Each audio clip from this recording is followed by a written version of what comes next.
Bem-vindos mais uma vez ao nosso programa Palavra e Família. Eu sou a Carol. Eu continuo sendo o Davi. E nós estamos aqui hoje com o Igor, que é pastor de adolescentes aqui da nossa igreja, Primeira Batista de Atibaia. E nós estamos numa série, Socorro. Meu filho está no Ministério Infantil. Socorro, eu sou pai de adolescente. Agora nós queremos falar com um pastor de adolescentes para tirar alguns conselhos que ele possa dar para você que é pai de adolescente. Pastor Igor, por favor, fale um pouco da sua família, experiência no ministério. Bom, sou o Igor, como já foi apresentado, sou casado com a Cíntia. Eu tenho 2 filhos, a Lúcia e o Pedro, nomes aí inspirados do Crônicas de Nárnia, a gente gosta bastante. E estou à frente do Ministério de Adolescentes aqui da Primeira Igreja Batista de Atibaia, já há um pouco mais de um ano, o nome é alguns meses. Igor, o que você diria que são as características dos adolescentes nos dias de hoje? O que diferencia eles hoje de talvez uns tempos atrás, de quando você foi adolescente? Eu acho que talvez insegurança cada vez maior.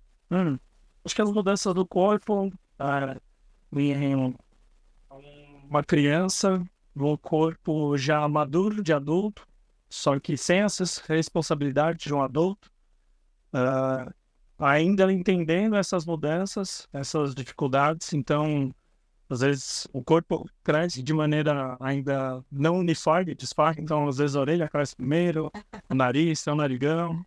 Então, toda essa insegurança, essas dificuldades, ele precisa lidar com isso.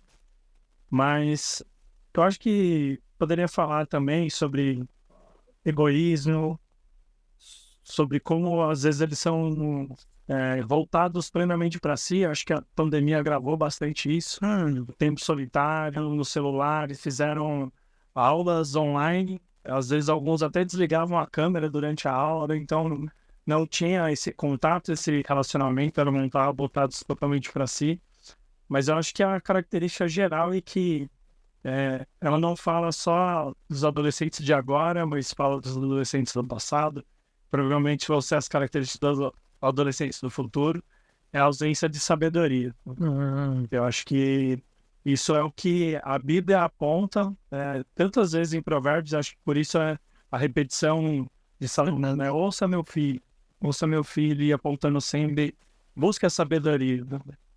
Justamente por essa ausência de sabedoria em suas escolhas de amizades, nas motivações do seu próprio coração, falta sabedoria, são voltados às vezes a escolhas que têm um ganho fácil, né? Não estão preocupados tanto com as motivações que levam a fazer determinadas coisas. Isso nos leva às vezes a ser legalistas quanto a aplicação, né, das escrituras. Eu posso fazer isso ou não posso fazer aquilo. Eu posso assistir determinado filme ou eu não posso assistir determinado filme. Você não pode fazer tudo o que te aproxima de Deus, mas isso quer dizer que eu posso assistir ou não?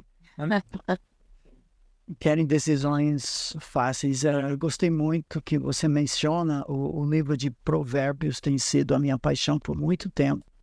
E é um livro para pais e adolescentes, e o treinamento. As 2 principais advertências do livro são contra dinheiro fácil e sexo fácil. Porque são decisões, áreas da vida que exigem a perspectiva de longo prazo e o imediatismo do coração do adolescente tolo, infelizmente, ainda quer o que quer agora e do jeito que quer. Então, Provérbios nos ajuda.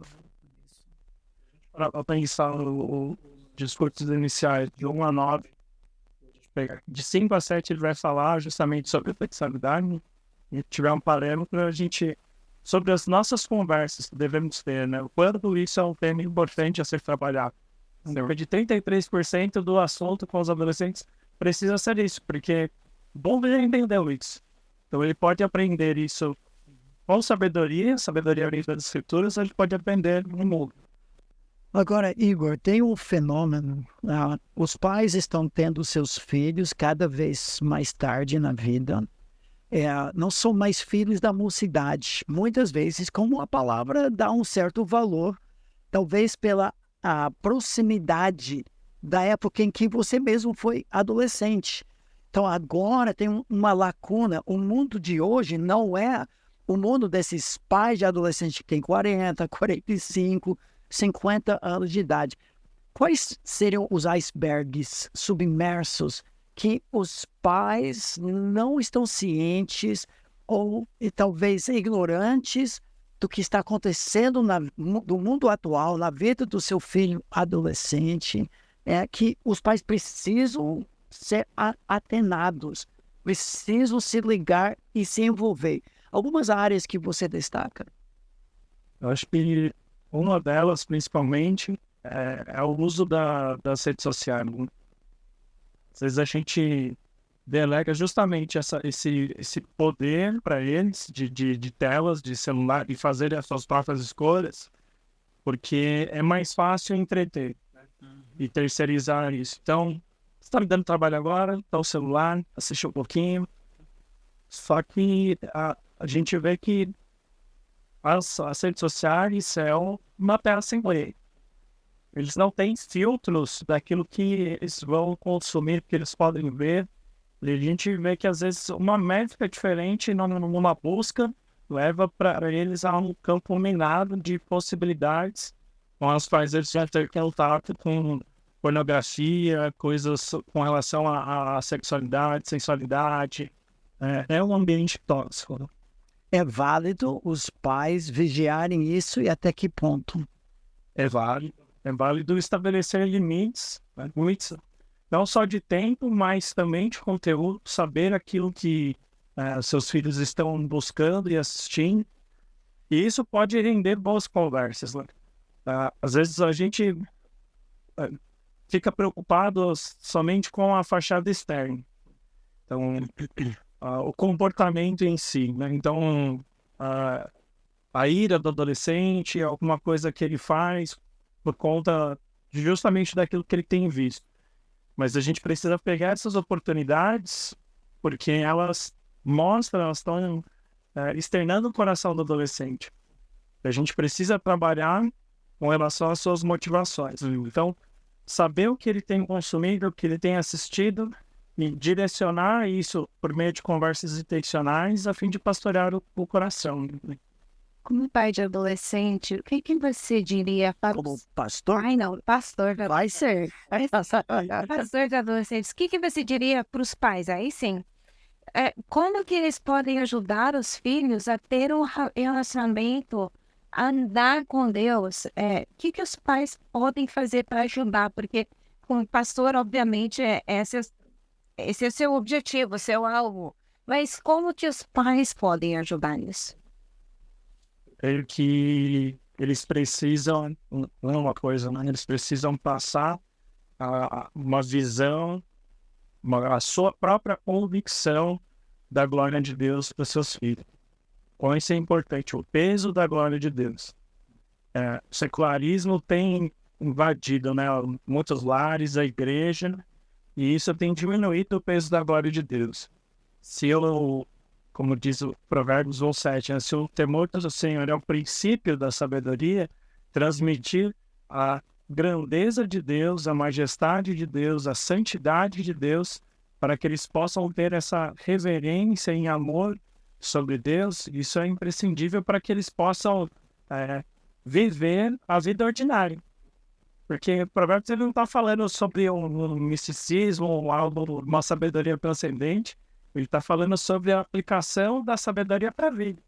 Então, se eles tiverem essa imagem da infinita santidade, majestade gloriosa de Deus, isso vai ser o start, o caminho para que eles possam viver a vida, fazerem boas escolhas, escolherem boas amizades, serem bons amigos, escolherem o trabalho ao invés da preguiça, a diligência ao invés da preguiça, né? Então, eu acho que essa transmissão, né, que fala tanto também em Deuteronômio 6, né, de passar à próxima geração. Isso é muito importante, né?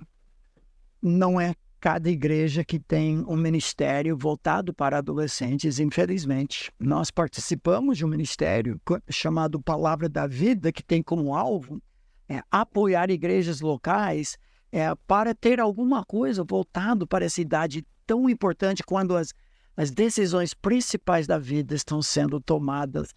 Mas vamos imaginar uma igreja que tem algum trabalho, e você que lidera isso, como os pais poderiam colaborar com a liderança do Ministério Jovem? O que você, por exemplo, como pastor de adolescentes, espera da parte dos pais? O que te alegraria nesse ministério?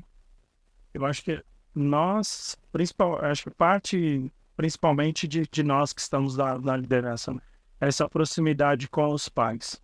Porque eles têm um atalho justamente para aquilo que é muito difícil e caro para a gente conseguir, que é o atalho às motivações do coração. Eles conhecem os seus filhos de cor e salteado, né?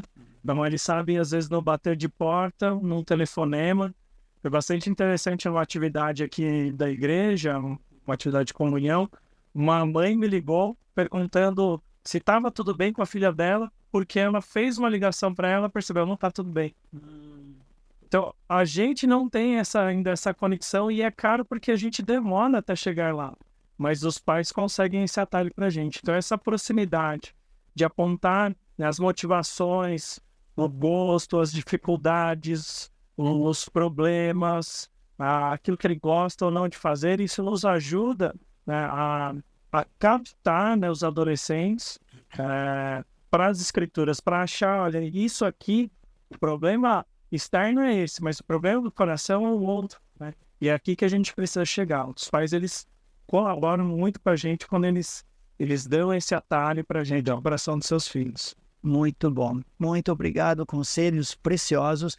Eu vou aproveitar aqui porque já falamos várias vezes da importância do livro de Provérbios. Pela graça de Deus, anos atrás, nós escrevemos um livro de devocionais para pais e juniores e adolescentes, dentro do livro de Provérbios. 32 tópicos, 4 leituras semanais em cada tópico, chamado Um Mapa do Tesouro, que tem sido usado aqui na igreja, discipulado adolescentes, vai ser tema de retiro dos juniores da igreja e tudo mais, mas é uma ferramenta tanto para o adolescente ou júnior fazer uma hora estanciosa, um tempo na palavra, em Provérbios, mas especialmente o pai fazendo isso junto, dialogando através de algumas perguntas. 5 minutos, 7 minutos cada seleção. Então fica essa dica também.